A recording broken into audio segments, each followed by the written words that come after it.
And we're back. Hello again, me, Martin, on the Only Vans Guru. Whatever. Hi there, it's Martin here. And this is that tricky second album release, isn't it? But today, I'm going to get down to the nitty gritty. It is about budgeting and what is the minimum that you can do. And I think I'm on a bare minimum doing this.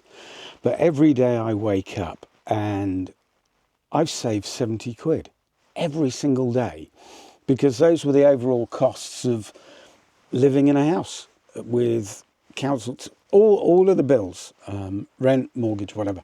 And now every day I'm like, yay. But then I don't have the money coming in that I used to. So we'll get on to that. So today, how I live comfortably without breaking the bank. And is it comfortable or is it a necessity? I think it's both. I think it was a challenge. It was the fact that I know council tax had gone up and I just thought bollocks to it. Absolute bollocks. So I've got a breakdown here and I might put this up on screen. Let's assume I'm putting this up on screen. All right. So my biggest single cost is actually storage. I have a motorbike in storage, books, a push button, the crap that we keep. That should I ever move back into a house, there are a few things I want. So that's 150 a month. And that I think, so that's down in the southwest. That's a bit of a bargain. That's a 20-foot container. And I can access it anytime I want. It's just brilliant. I can rock up in this van. The back garage is a bit like the units out of Thunderbirds 4. If it's summertime, I can put my snorkeling, free diving equipment in there. Wintertime, the generator comes in and the push bikes, that kind of thing. Then I'm going down food. So I'm actually going to change this. I live a very sort of clean, restrictive diet. I live a carnivore diet. I generally source the food I get from local butchers, so I know it's grass-fed.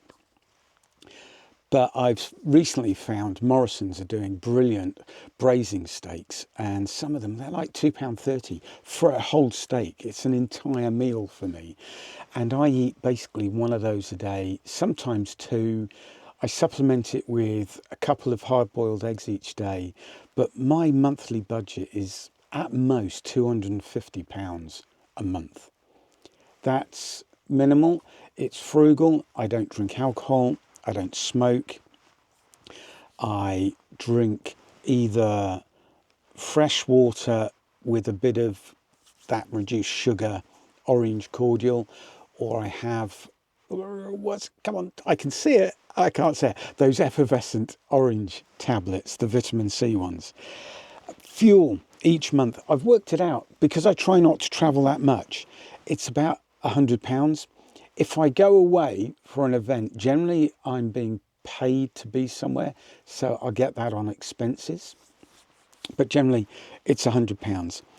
Heating in the van. Now, I'm going to do a bit on my diesel heater setup in a future one, but I've gone for a cheap Chinese diesel heater. I'm not going to edit any of this so that you can see my speech impediment and my lack of ability to being an amazing YouTube star.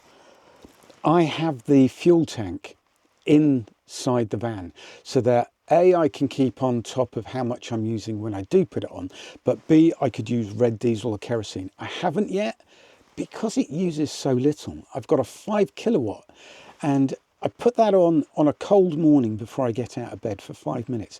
And this fan stays warm then for the next couple of hours. I know I've got a hat on, but I've just been outside the van. So that's that. Road tax, £32 a month on this beast. Insurance, now that's a tricky subject, isn't it? Where are we getting our insurance from? But I'm with Admiral. Big up Admiral. It's working out at £51 a month. Some of the quotes I got last month were just insane. It's like £2,700. I mean, just go away, those people. Petrol for the generator. So obviously during the winter, I'm not generating any solar power. I will go for those fold-up solar panels next year, but I converted this at short notice to full-time van living earlier this year. So they're just flat, and I think I've got about just under 300 watts of main solar on top, and it's doing nothing.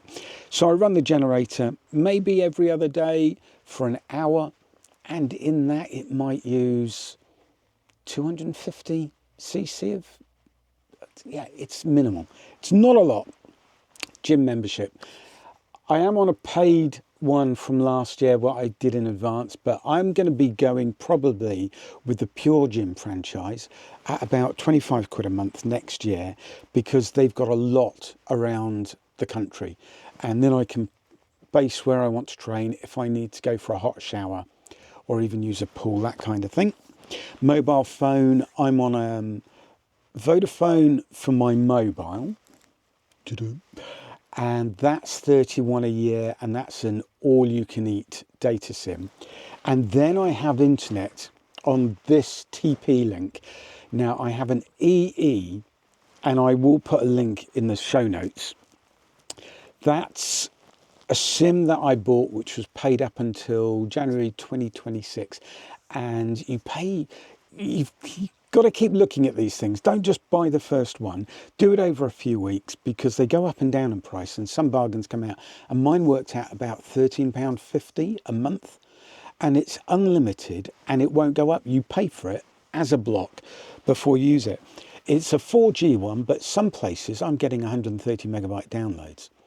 And with the TP link and the little 16 quid omnidirectional aerial on the roof, I've got signal where the phone's obviously not, because we're inside a Faraday cage, but I've got signal in the middle of Exmoor and Brecon, and it's absolutely brilliant.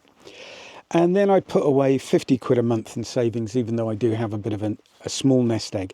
Now, I came into this without a huge pension pot or selling my house. I've got no house to go back on.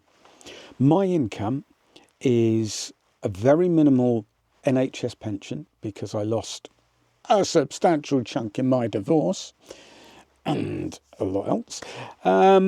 So I get about 500 quid a month off that. And then I have my other podcast, my YouTube channel, and that generates, on a bad month, this month, maybe £500 in ad revenue. And it's also on YouTube. And for those of you who think, let's do YouTube and make a lot of money, I've been running my other channel, Calming Anxiety, for 5 years. 4 years of that has been on YouTube, and it makes me maybe put the same about 25 to 30 pounds a month. Yeah. 17,500 subscribers, but maybe 100 views a week on each upload. So go figure that one. So my outgoings then are just under 700 quid on that. Obviously, some days, if I'm feeling peckish, I might go out and eat more. I have factored in that I do maintenance and oil changes. So I do that myself.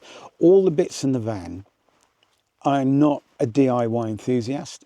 There's loads that we'll get on about some of the wiring. So it's great. You see those videos of people building their vans, and I'm like, go flip yourself. You know, you with your skills. I've got wires coming down the outside here, because I bought a van that someone had converted, but 12 odd years ago, and it needs a lot of upkeep. I've yet to work out how to wire some of the things in, but that's what YouTube's for, and that's why you're here. Can you get by on a budget? Damn right you can, and it'll be brilliant. Like I say, my meal planning, I'm a sugar addict, so this really works for me. I'm away from temptation. It's a nightmare when I go round to friends' houses and they've got sweeties and chocolates and other crap like that. So, how long are we doing? Oh, want to keep this under 10 minutes. So that's it. If you've got any questions, please leave it in the comments below. If you want to know more about why, what it's like being in here, I read, I meditate every day. I try and get out during some of the cold snaps. It's not easy when it's really wet. That's what shopping centres are for. Obviously, this is a high, long wheelbase thing, and it's difficult to park, and you can't park in multi-stories. But there you go. That's me. I'm Martin, Only Vans Viewer, giving you true hints and tips on how to live on a budget in a van in the UK. And let's go and find some snow. Bye.